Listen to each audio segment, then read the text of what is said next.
When my husband returned home from a friend's wedding that was held far away, I answered, "Welcome home," in the living room. "I'm home. I missed you. I bought you a souvenir." "Huh? Is something bothering you? Could you please clean this up?" Taylor handed me a suitcase saying that. While accepting it, I inquired, "How was it, your friend's wedding?" "It was a great wedding. The food was luxurious. And there was even live entertainment. Our friends seemed so happy."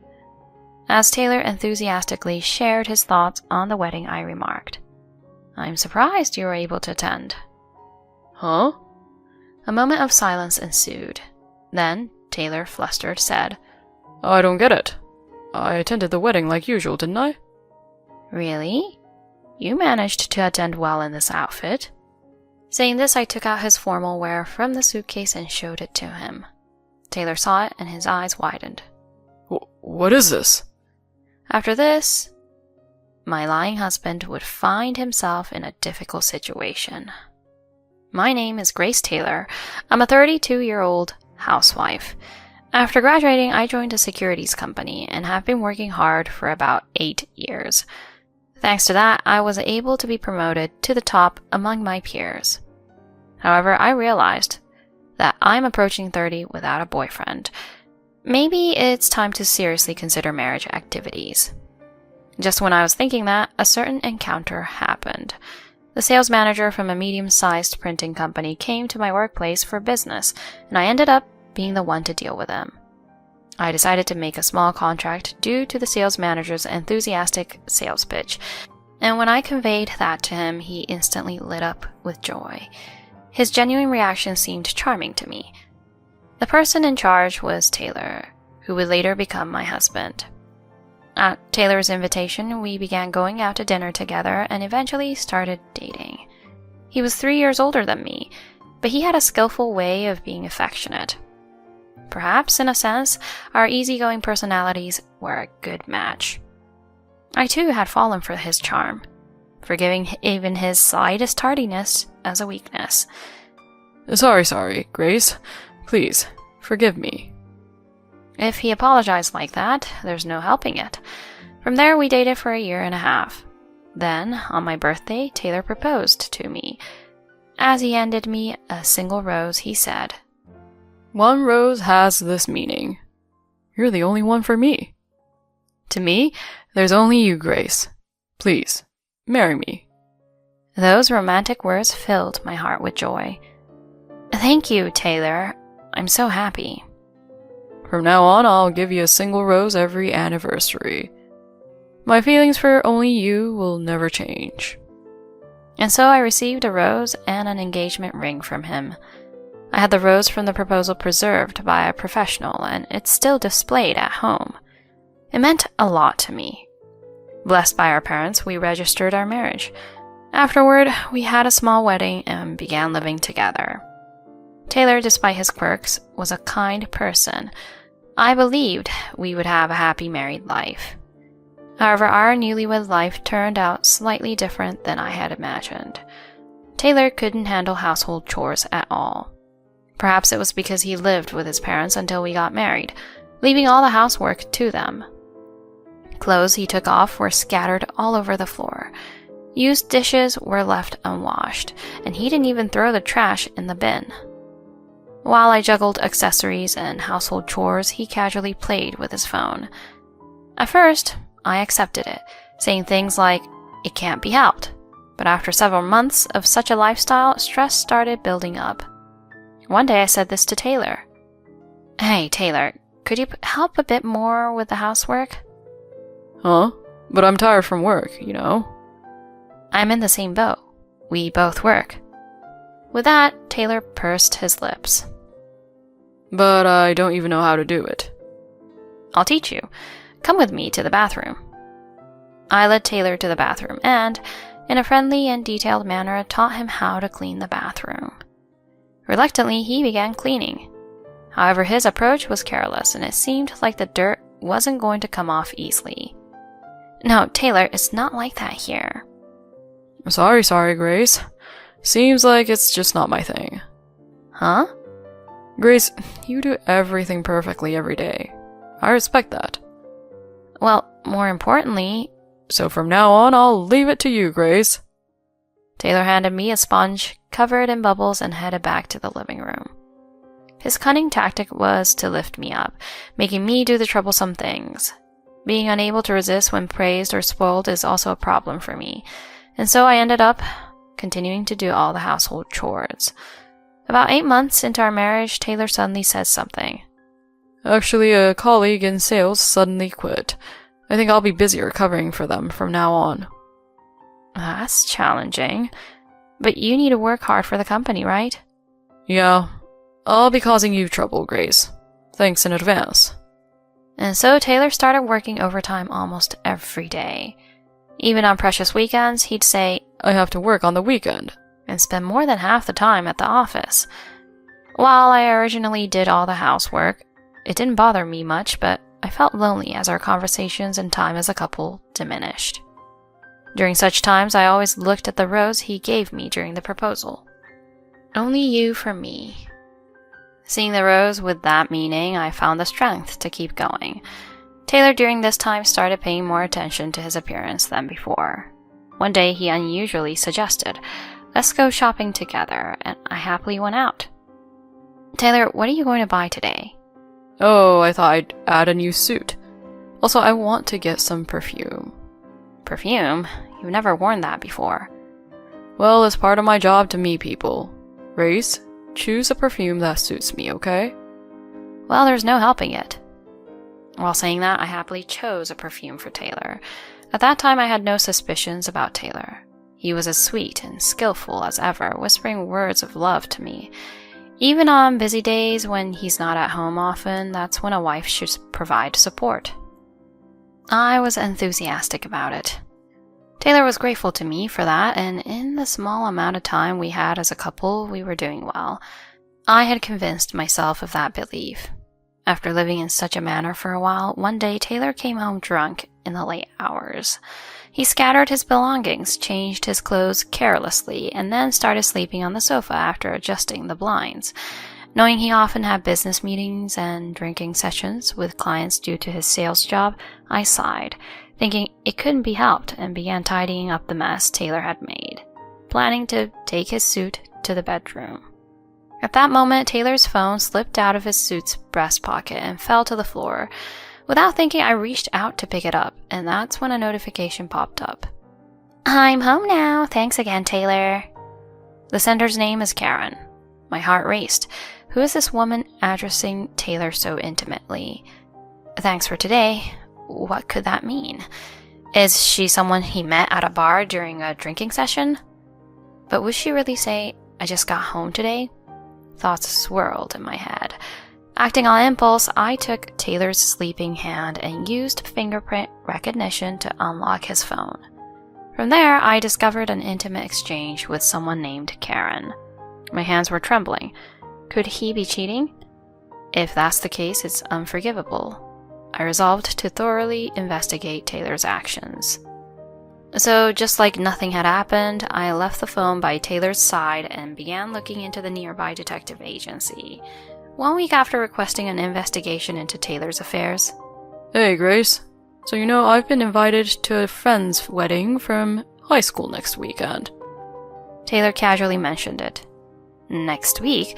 That's quite sudden. Usually, you get wedding invitations about 3 months in advance, right? I pointed out, and Taylor seemed to flinch for a moment. Oh yeah, I forgot to tell you that I already RSVP'd for attendance on the invitation. Sorry about that. What dates just happened to be my and Taylor's wedding anniversary? Do you remember? It's our wedding anniversary on that day. Taylor looked a bit startled. Oh, was it?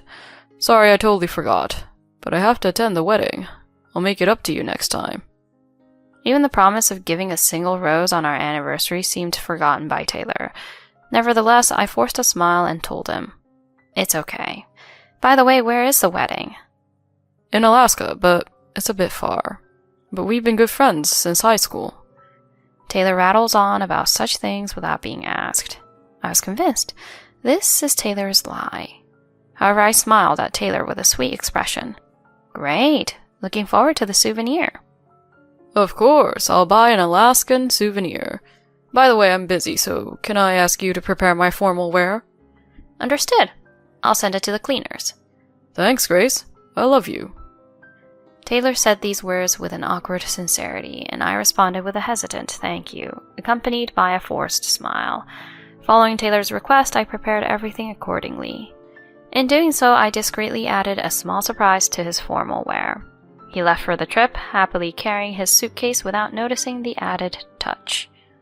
I waved him off with a smile. 3 days later, he returned home. I'm back, Grace. I got you a souvenir. Taylor spoke these words with a smile, but my response was rather indifferent as I said, "Welcome back." Uh-oh, Grace. Is something bothering you? Can you help me tidy up this stuff? Taylor handed me the suit while saying that. As I took it, I asked him, "How was it? Your friend's wedding?" It was a great wedding. The food was luxurious and the atmosphere was lively. My friends looked so happy. As he went on talking enthusiastically about the wedding, I interrupted. "I'm surprised you were able to attend." Huh? There is a moment of silence. Then Taylor hastily spoke up. I don't get it. I attended the wedding like usual, didn't I? Wow, I'm surprised you were able to attend the ceremony in this formal outfit. I took his formal wear out of my suitcase and showed it to him. When Taylor saw this, his eyes widened. What's this? The formal suit had its sleeves and hem roughly cut off, leaving it without sleeves and looking like shorts. Participating in a cold Alaska wedding with a short-sleeved suit and shorts? As I disclosed this, Taylor quickly turned pale. Well, it was a casual wedding. That's why I attended in casual clothes. Huh? But you specifically asked me to prepare a formal suit for you. No. What's with the suit in general? Did you do this, Grace? How could you do this? So I told him clearly. I wanted to test my husband who was going on a cheating trip. Well, the results seemed pretty clear. Silence falls over the place. Taylor's complexion changed rapidly from red to blue to white. Then he finally opens his mouth. Huh? Cheating trip? What are you talking about? It's crazy to do this to clothes in general. You're the one who's crazy, aren't you? Did you enjoy the trip with Karen? Why that name? At that moment, I exposed the results of the investigation that had just arrived today. And there were scenes of Taylor walking arm in arm with a young woman kissing, and even entering a hotel. I picked up one of those pictures and thrust it in Taylor's face. This is a photo from the day before yesterday at the airport, going to a friend's wedding with another woman, and on top of that, getting along so well, even wearing matching outfits. This is... Wearing the outfit I chose, putting on perfume, and meeting another woman. Nerve-wracking, isn't it? With disgust in my words, I glared at Taylor. Admit it with your own mouth. Admit that you cheated and went on a cheating trip. Taylor turned pale and finally knelt down on the spot. I'm sorry. I was unfaithful. I let out a deep sigh. I knew it. I called your company and asked. The story about the sales department losing a big account and someone quitting? All lies, right?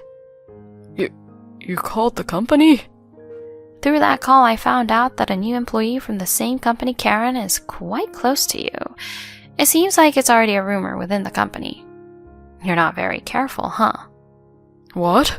It's spreading in the company? At that moment, I spoke with a harsh tone.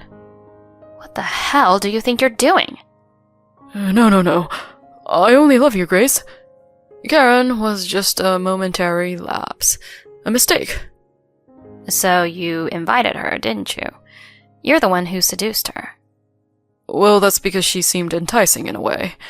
Grace, you're stable and have a different charm. What? I'm sorry, truly sorry. Grace, please forgive me. Seeing Taylor shrink in shame, I couldn't help but think, why did I fall in love with such a man? With a sense of detachment, I told him, for now, we're getting a divorce. What? Divorce? That's a problem. I don't want a divorce. Don't mess around. Take responsibility for your actions, you jerk. I brought the rose from the proposal, snapped it in half in front of Taylor, crushed the petals, and scattered them in front of him. Grace. What's this I have only you nonsense? You cheated on me within less than a year of marriage, and you have the audacity to say that. I was a fool to believe in you. I'll dump this lying husband. At this point, Taylor started sobbing. Grace, please forgive me. I calmly told him, oh, by the way, I've decided to terminate the contracts between my company and yours. What? Obviously, you've been placing large orders all this time because you're my husband, right? Don't expect those contracts to continue after betraying me. Yeah, when Taylor and I got married, the boss went out of his way to make Taylor the contact person. He arranged for our company's printing materials to be handled by Taylor's company. I explained the situation to the boss and asked him to have this printing company removed. Something like that is going to be a problem. If the deal with your company is lost, our company will... Of course. I've already explained the reason for changing the printing company to your company. Look forward to going to the office. No! I mercilessly kicked the screaming Taylor out of the house. Later, the divorce between Taylor and me was finalized. As a result of involving a lawyer with sufficient evidence, I was able to claim higher alimony than the standard amount. Taylor paid it off with his meager savings. I also claimed damages from Taylor's cheating partner. They apparently broke up over the dispute, and Karen couldn't withstand the rumors in the company, leading her to quit her job and return to her parents' home. Speaking of Taylor, he was held responsible for the loss of the deal with my company and got transferred to a windowless back office. Moreover, he was even demoted for disturbing the company's public morals with his affair. Rumors circulated within the company, and despite being looked at with disapproval, Taylor seems to continue working in the windowless back office. Although he may never have a promotion again, I have absolutely no sympathy for him. On the other hand, as for myself, I started a new life after moving with the settlement money. I only handle my own household chores and work is going smoothly. With more flexibility in my life, I'm planning to fulfill my longtime desire of getting a cat. I'm looking forward to attending a cat adoption event soon.